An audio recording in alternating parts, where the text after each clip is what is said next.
this project we go beyond the academic vocabulary only, because we also want students to focus on the register of the texts. So we want them to be able to distinguish between formal academic registers and also more informal or colloquial registers.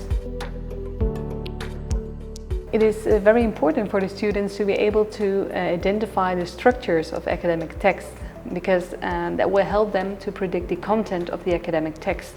And that's especially difficult, that's what our research found, for primary and secondary students to identify the structure of the text. And in our study we have seen that an explicit analysis and teaching of the structure of the academic text can help the students to be better able to identify them. It is extremely important for students to know the connective and discourse markers in academic texts, because they are very much more present in academic texts than it is in perhaps informal texts. That's why that's also one of the focuses of our study. The global comprehension of a text also includes the writer's viewpoint. So that means that students have to be able to distinguish between hypotheses, evidences, and opinions.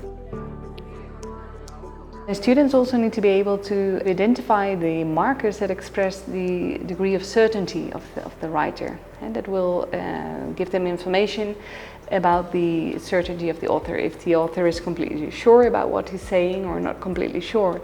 In that way, the students will have more information than only the content of the text. They will also have an idea about the perspective of the author about the topic.